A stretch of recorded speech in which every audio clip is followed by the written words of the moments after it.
disclosed this while receiving anti-sexual and gender-based rally led by his wife, Mrs. Bamidele Abiodun, in his office. Governor's office correspondent Tunde Olaniro has the details. Women account for almost 50% of the world's population. In recent time, the female gender has become an endangered species thanks to the high rate of rape and gender-based violence in the country. This led to the anti-sexual and gender-based rally led by the wife of the governor of Ogun State, Mrs. Bamidele Abiodun, which terminates at the office of the governor, Okemoson Abeokuta. The recent uproar witnessed on social media over the gruesome rape and killings of Tina Ezekwe, Uwavera Omozua, Barakat Bello, Jennifer, and others are not isolated in the incidences that just occurred. Crimes like these have been going on and are still happening as we speak. We cannot and should not remain silent. We need to speak up and take action against such heinous crimes. The governor of Ogun State, President Abiodun, says domestic violence or rape is unacceptable in Ogun State. On May 13, we set up a committee, the Violence Against Persons Prohibition Committee. There's a law that was passed in 2017. It's called VAC, the VAC law. But the law was passed, but nothing happened. But my Attorney General came and sat down with me, with my team, and said, look, we need to institute this committee. So this committee will be charged with the responsibility of ensuring that they look into all these issues that have to do with the girl child, women abuse, including rape, but not limited to rape, all forms of abuse against women. So I'd like to say that, you know, in our style in Ogun State, we are ahead of the game. This was May 13, before the incident of the girl in Edo State. Prince Dapo Abiodun observes that machinery has been set in motion to make such a crime a thing of the past in the state. We in Ogun State I spoke to my Attorney General, who is here. We've spoken to our Chief Justice, who incidentally is a woman, to ensure that cases that affect women violence are expedited and the offenders are brought to book with immediate sense of urgency. And also our public prosecutions, which is headed by the Attorney General, have also been charged with the responsibility of ensuring that all these cases are fast-tracked, so offenders will be brought to book, expeditiously. Women over the years have been subject of abuse, rape, and other forms of violence, including murder. This rally is expected to nip this in the bud. Tunde Olaniro, Ogtv News. Meanwhile, the Ogun State House of Assembly will speed up the passage of bill relating to rape, gender-based and domestic violence, among others, in a bid to stem the tide of such crimes in the state. Speaker of the State House of Assembly, Right Honorable Olakunle Oluomo, stated this while receiving the rally against gender-based violence at the Assembly complex. Adebola Oshomoji reports that the advocacy work was to create awareness against gender-based violence. A report. Gender-based violence comes in different forms. It could happen in the family, community, or even society at large.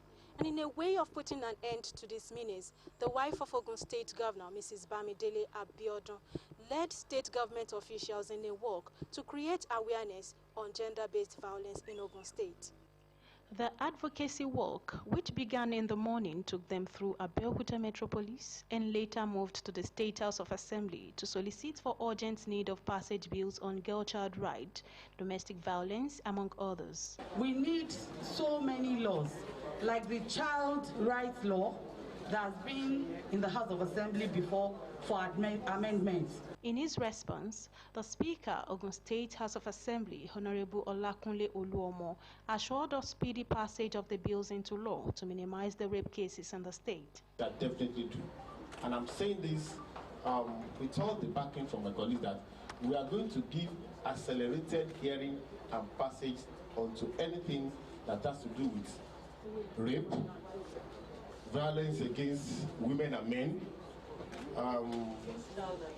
child abuse, child rights, etc. Having placards with different inscriptions, the participant appreciates the efforts of the state government in taking a bold step in combating gender-based violence. I want all rape victims to know that they are not alone in this situation. We all are in this together.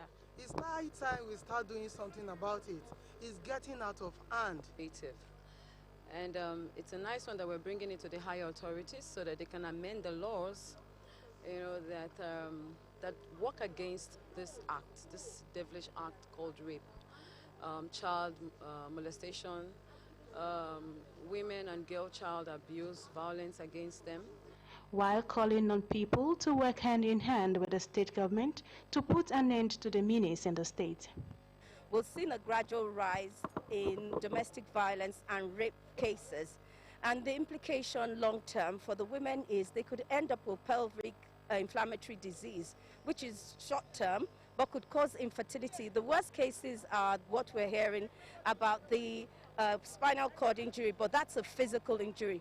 More importantly is the mental health. We need to create more awareness in our schools for girls to actually know how to protect themselves.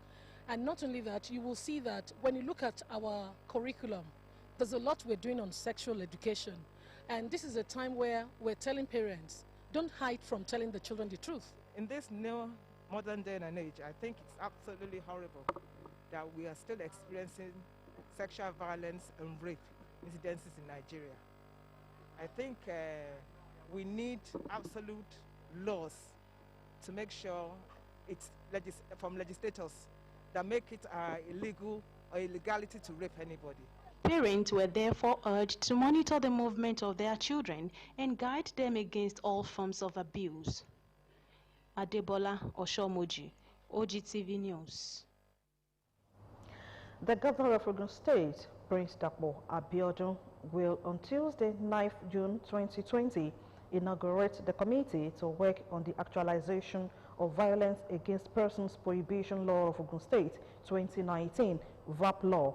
According to a statement by the Chief Press Secretary to the Governor, Kunle Shomori, the VAP law was established to protect anyone from physical, emotional, psychological, and economic form of abuse. The committee will be chaired by the wife of Ogun State Governor, Mrs. Bamidele Abiodun. Commissioner for Women Affairs and Social Development, Honorable Fumi Efuwakwe, is the vice chairman, and other ex-officials involving the Ministry of Justice, Chief Magistrate in charge of Family Court, Director of Citizens' Rights Department, Chairperson of Ogun State House of Assembly Committee on Women Affairs and Social Development, among others. The event will take place at Orbas Complex, Governor's Office, Okemoson, Abeokuta. Topmost on the welfare programs of the citizenry of Ogun State is the facilitation of easy access to qualitative and affordable healthcare services by government. Commissioner for Health, Dr. Tomi Koka, while speaking with Ogtv News, reiterated that the government, as a matter of priority, has refurbished 20 primary healthcare centers across the 20 local government areas, being the nucleus of healthcare delivery system. Shemilori Amore has the details. The health sector is one of the major focus of the current administration in Ogun State, which is a major component of the mantra Building Our Future Together agenda.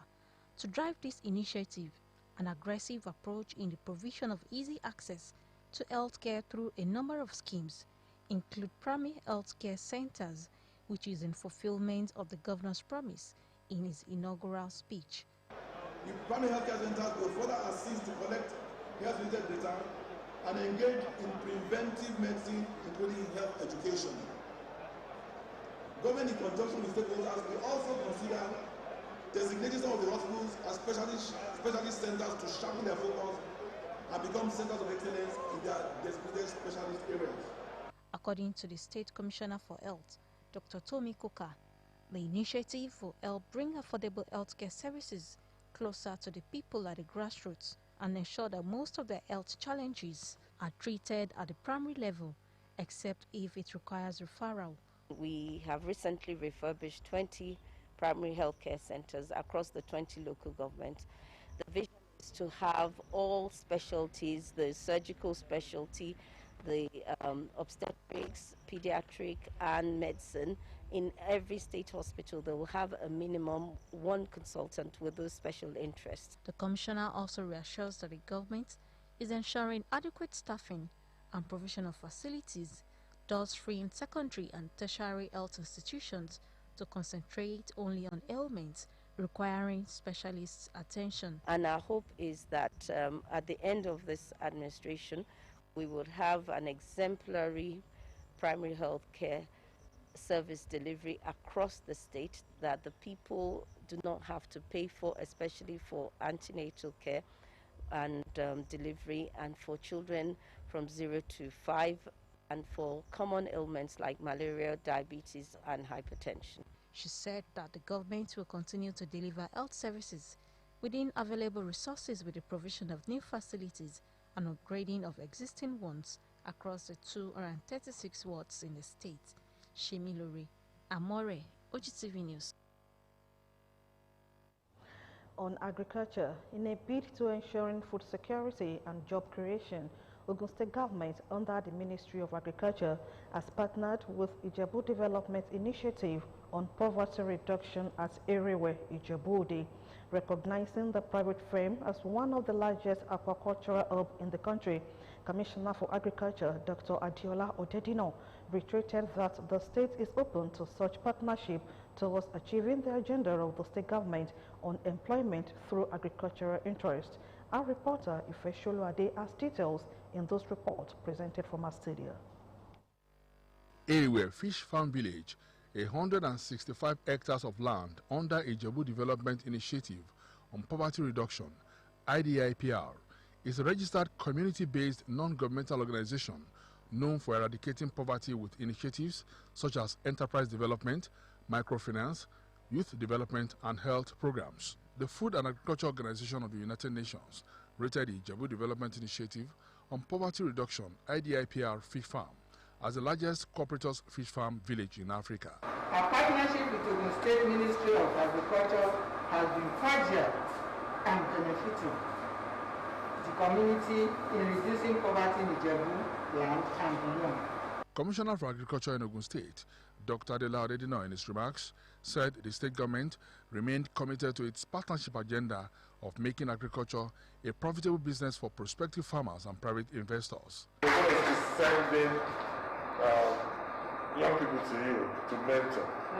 Yeah, and then they will also be joining you in the fight against any envisaged food security crisis, which is unlikely in the state. Dr. Odedino, as well as other stakeholders, while touring the aquacultural section of the farm site, disclosed the benefits the partnership will bear. The Ministry of Agriculture will continue to support this location with free extension service.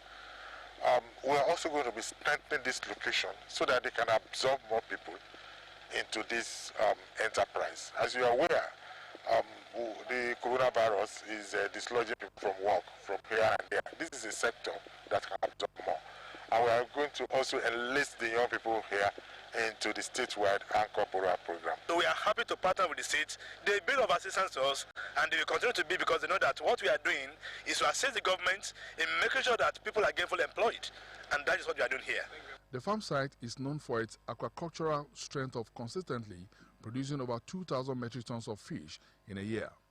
It's also known for its poultry, piggery, pineapple, cassava, maize, plantain, and cocoa production, among others. In part 2 of the news, gunmen kidnap president of customary court in Taraba State. We'll be right back after the break.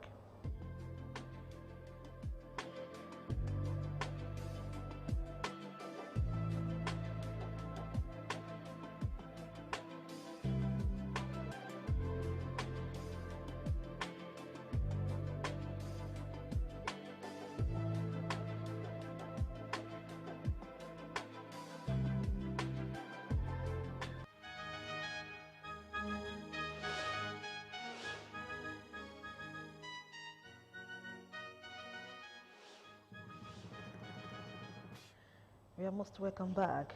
Easy vehicular and human movement is getting more attention of the Ogun State government.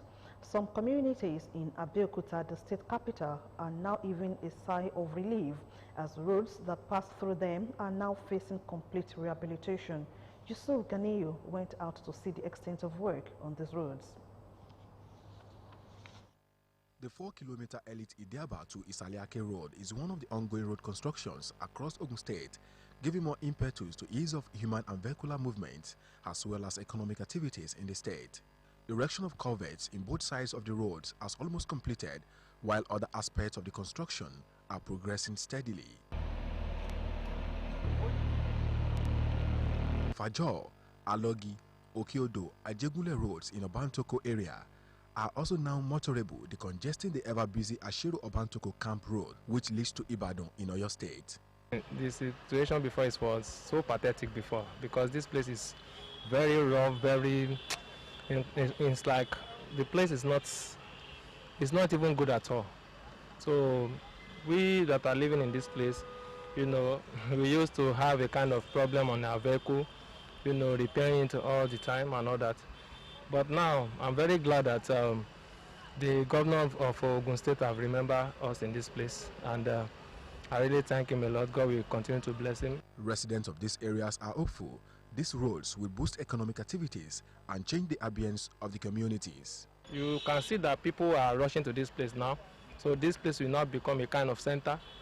Then people can sell their market, people can trade. You know, like before, when you want to trade in this kind of this place, people will not patronize you because it's not a busy place because of the bad road.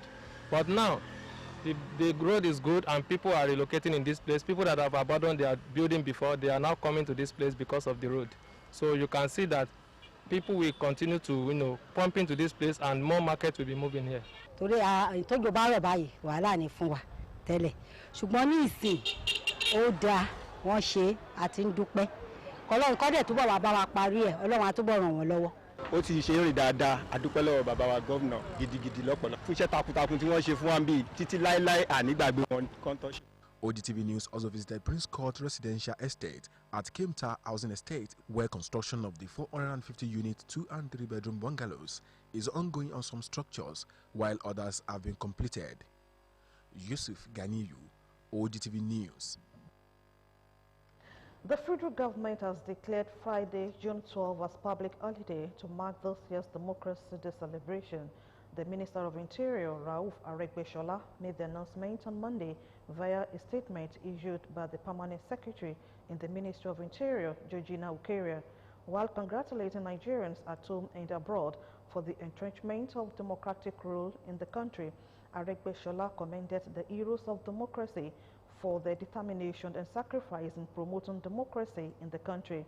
He, however, asked the citizens to continue to cherish these selfless efforts and collaborate with the President Muhammadu Buhari-led administration to ensure the realization of the democratic ideas which these patriots fought for, even at the cost of their lives.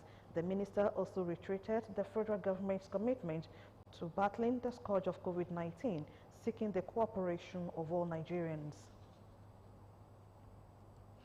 Nigeria has recorded a total of 12,486 COVID-19 cases, of which 3,959 have been discharged and 354 fatalities recorded. The Nigeria Center for Disease Control announced on Sunday that the country recorded 216 new cases of the COVID-19 and 12 deaths. Till date, 12,486 cases have been confirmed.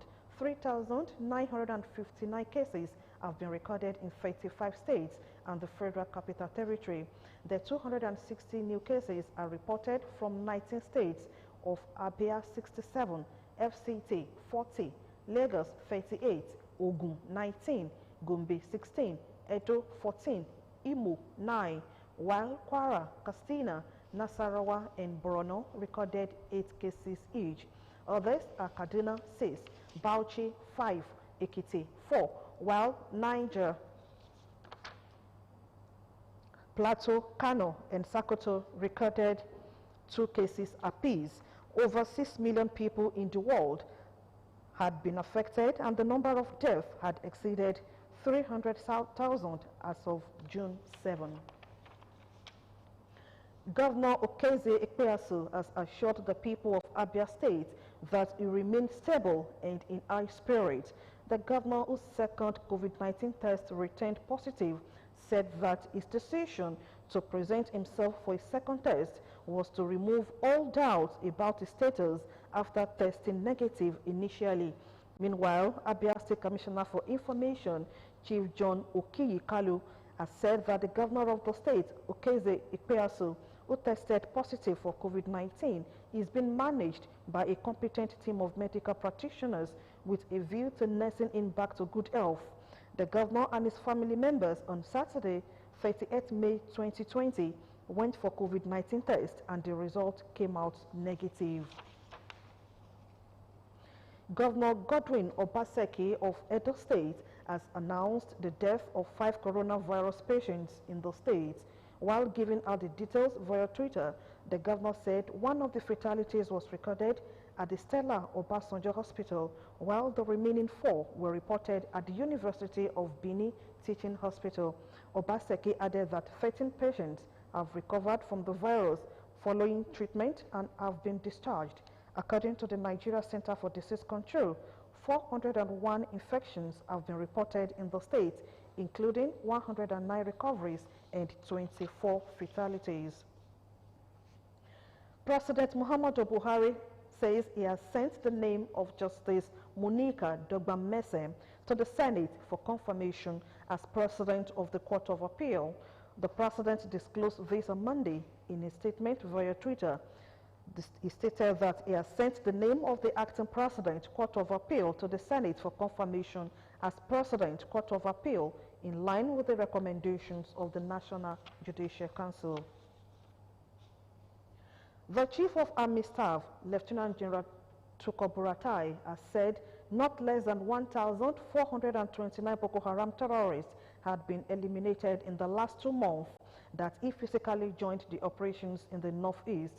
The Kwaz, who spoke to State House correspondents after an audience with President Muhammadu Buhari at the presidential villa in Abuja on Monday, also said some 116 accessories of the terrorist group, including coordinators, informants, as well as logistics couriers, had been arrested within the same period. Buratai, who said the armed forces had performed tremendously within the period under review, also said the intelligence corps of the army, the operatives of the Department of State Services, as well as components of the Civilian Joint Task Force, joined hands together to achieve the successes recorded. The troops are putting in their best, and that has resulted in the tremendous successes recorded. The fight is still ongoing, and over 1,429 of these Boko Haram terrorists have been neutralized and arrested, with over 166 Boko Haram terrorist informants, their spies, couriers on logistics, and their coordinators in the villages, the towns, and even the forest. So this is a tremendous achievement. The Intelligence Corps, along with the Department of State Services, and of course the Civilian Joint Task Force, have worked very hard to see that this is achieved. Buratai, who said he was just arriving from the theater of war in the northeast, informed that he was in the State House to personally brief the President on how it went while he was at the war front, adding that the President was pleased with the performance of the country's military. The federal government is making moves to partner with the State of Israel on methanol production. Minister of Science and Technology, Dr. Ubunaya Ono, said the country is determined to make sure that the country does sell its natural gas in its native state. He said that the government is ensuring that it does not repeat the mistakes it made with crude oil, but will use this chance to domesticate its technology. The minister said this in Abuja when he received the ambassador of the State of Israel to Nigeria. They are very determined as a nation to make sure that we just don't sell our natural gas in its native state, but we use technology to add value and produce a chemical like methanol that has application in so many sectors of the economy. The ambassador, Shimon Ben Shojan, said that the partnership can be cheaper, faster and better with less pollution as it is done today. The federal government has said that its domestic tourism will drive the recovery of the travel sector in Nigeria and in Africa as a whole. Minister of Information and Culture, Lai Mohammed, stated this at the 63rd meeting of the World Tourism Organization Commission for Africa on Monday. At the virtual meeting, the minister said the travel and tourism sector is the most impacted by the coronavirus pandemic and urged African nations to develop and implement country-specific plans to mitigate the effects of the pandemic on the industry. He said in doing this, countries must take into account lessons learned from the previous health emergencies like Ebola, among others. As Nigeria gradually opens up, just like the rest of the world, with domestic flights due to begin by the end of June and hotels and restaurants coming back to business, new protocols are being put in place for the safety and security of all. Late General Sani Abacha was Nigeria's military head of state between 1993 and 1998. June 8, 1998, which is exactly 22 years today, General Sani Abacha died at the Aso Rock Presidential Villa in Abuja. In this report, Elizabeth Esson recaps the different shades of the military ruler's reign as Nigeria's head of state. A Kanuri from Borno, late General Sani Abacha was born in Kano. On the 28th of September 1943, Abacha was commissioned in 1963 after he had attended the Mons Officer Cadet School in Aldershot, England, after attending the Nigerian Military Training College in Kaduna. The military career of late Abacha was marked by involvement in all the military coups in Nigeria. On the 17th of November 1993, Abacha, being the Minister of Defense, a most senior official within the military hierarchy, forced interim President Ernest Shoneko to resign, while he cited in his nationwide broadcast the socio-political uncertainties under the interim national government as a cause of his resignation. Which Abacha was part of. It was all part of the game plan, because it was a game plan between Babangida and Abacha that Abacha was to take over next. Because in the decree that handed over government to Shoneko, it was stipulated that the most, in the absence of Shoneko, the most senior military officer would take over, which of course was Abacha. He was the only military officer there. So less than 3 months after that, of course, Abacha struck and took over the government. Being a dictator military head of state, late General Sani Abacha in September 1994 issued a decree that placed his government above the jurisdiction of courts, effectively giving him absolute power. Another decree gave him the right to detain anyone for up to 3 months without trial and further abrogated Decree 691 of 1993. The first thing he did was to place his own regime above the courts. So he ousted the court's jurisdiction, so you cannot even go to court. So it was that bad. And being a brutal dictator, let's look at Ugoninai. Despite the fact that he promised late Mandela, that he was going to commute the death penalty, to life sentence. He didn't do that, and he executed them. And that's Kensaro. During his regime, it was a battle for survival for members of pro-democracy groups in the country. It was that regime that the students, the unions, and the leaders in the nation gathered together to request for the annulment of Hope 93. So that time, all we leaders, we were kept somehow that we were unable to talk. That time led NLC, Pengasan, Nupeng. We were downgraded. He took over governance in 1993 around November. Nadeco was formed in May 1994. And Nadeco, as Nadeco was pursuing him, he was pursuing Nadeco, trying to exterminate them, to kill all the Nadeco leaders, to eliminate them. But still, Nadeco stood firm, and even though many of Nadeco leaders were exiled, many of them wanted to follow voluntary exile, many were killed. But there was still a substantial few who stood firm, amongst which I was one of them, and saw to the end of Abacha with God's help. But despite the negative events that characterized late Sani Abacha's regime, it oversaw an increase in the country's foreign exchange reserves from $494 million in 1993 to $9.6 billion by the middle of 1997, and reduced the external debt of Nigeria from $36 billion in 1993 to $27 billion in 1997. He constructed so many roads because he had so much money at his disposal at that point in time. Constructed roads in the north largely, you know, Kano, Kaduna, Gusau, then back to the southern part of the country, Port Harcourt, even Lagos. You know, he did so much in terms of road construction because he had money. And when you look at foreign policy, Liberia was born in, and he sent troops there. You know, that is as much as I can say that he did. The economic achievements were ironically accompanied by rapid expansion of corruption.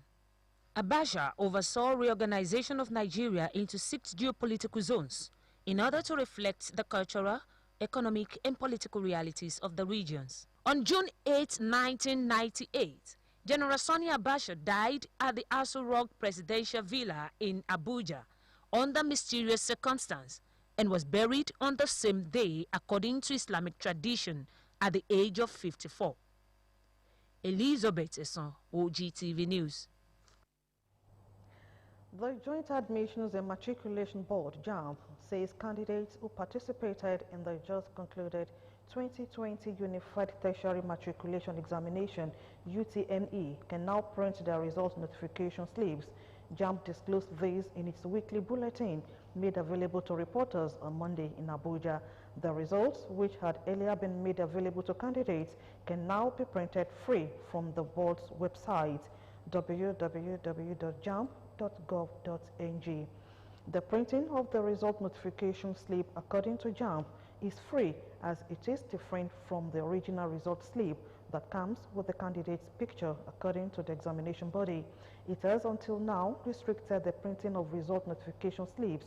It was made available to candidates only through SMS to avoid anxiety on the part of candidates, as well as prevent clustering at cyber cafes with the attendant risk of COVID-19 contagion, all in a bid to print result notifications.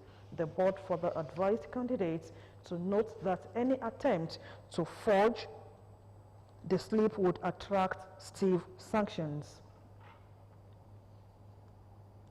Meanwhile, the Joint Admissions and Matriculation Board, JAMB, has disclosed that its 2020 policy meeting will hold on the 16th of June 2020.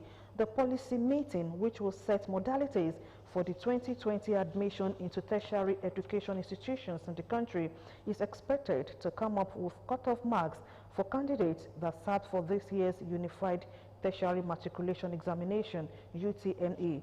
But the board said the 2020 policy meeting will be held online, explaining that the development was due largely to the COVID-19 pandemic. The board disclosed this in its weekly news bulletin made available to newsmen through Fabian Benjamin, its head of media. According to the bulletin, the Minister of Education, Malam Adamu will preside over the event. According to JAMB, the meeting will discuss critical issues bordering on the advances made in the educational sector in the last 1 year, in addition to setting the tone for the 2020-2021 admission exercise. The National Association of Resident Doctors, the umbrella body of all doctors working in government health facilities, has issued a notice of strike effective Monday, June 15, 2020. The association said the call to strike also includes doctors attending to COVID-19 patients and other emergencies. The national president of the body, Dr. Aliyu Sukumba, said this in an official letter. The president said the strike would be total regardless of the current pandemic. Dr. Sokumba said the action had become necessary due to the failure of government to redeem its pledges, especially in the areas of salary arrears and working conditions. The body said the plight of its members in state health facilities was sometimes worse than those at the federal institutions. The president of the customary court, Justice Donatus Yatau Shida, has been kidnapped by gunmen in Taraba State. He was said to be taken in the early hours of Monday morning. A family also said that Justice Shida's wife was present at the time he was abducted in his house in the Kona area of Jalingo.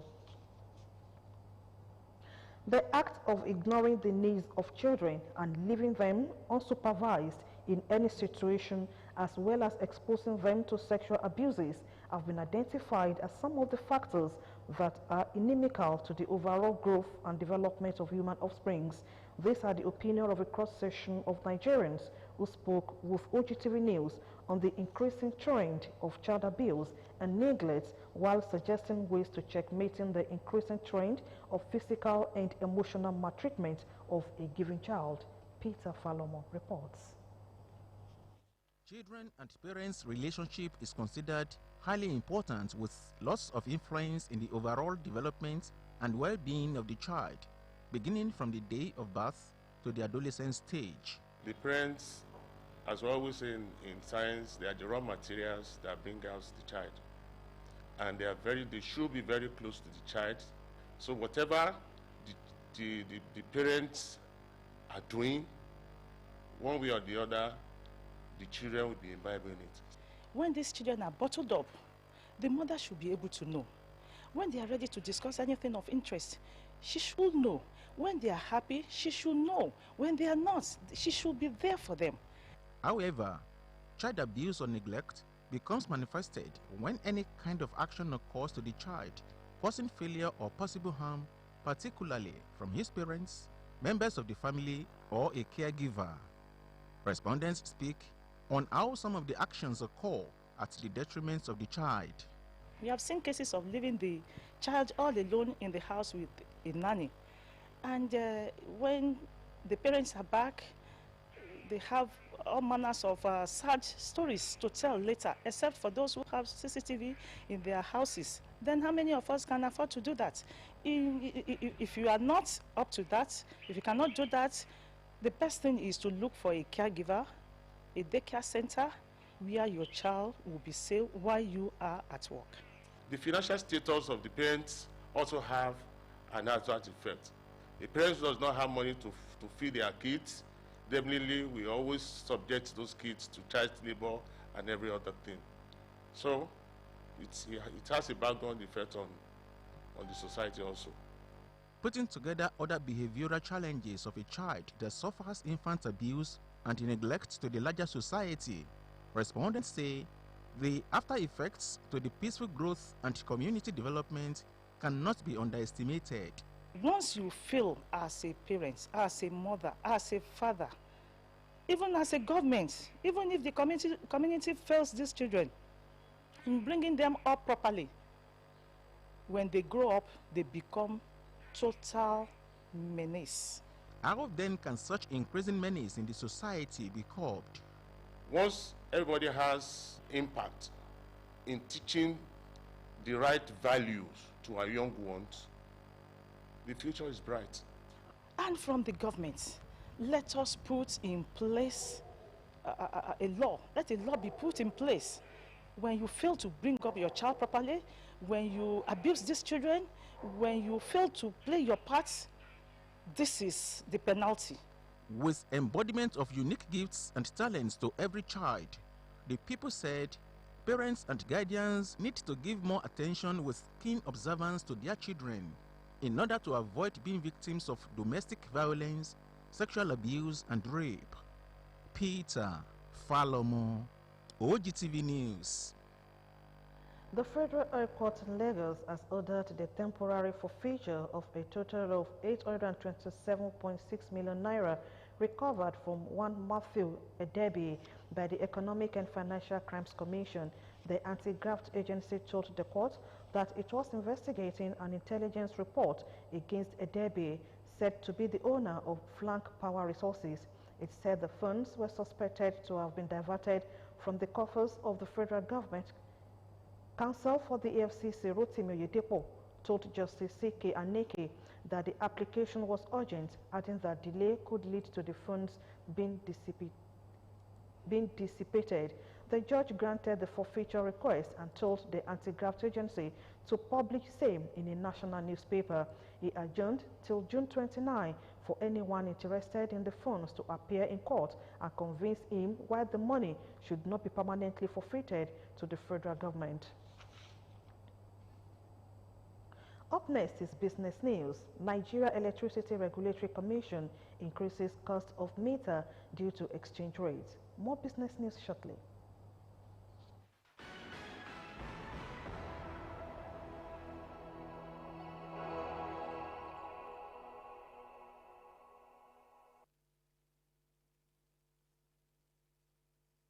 Welcome to the business segment of the news. Oil prices rose more than 2% early on Monday, their highest in 3 months after OPEC and its allies, including Russia, agreed to extend recorded oil production cuts until the end of July. Brent crude climbed to as high as $43.4 per barrel and was trading at $43.32 per barrel, up to $1.02 per barrel or 2.4%. U.S. West Texas Intermediate crude gained 83% or 2.1% to $40.38 per barrel. Both hit the highest since March 6. Brent has nearly doubled since the start of April,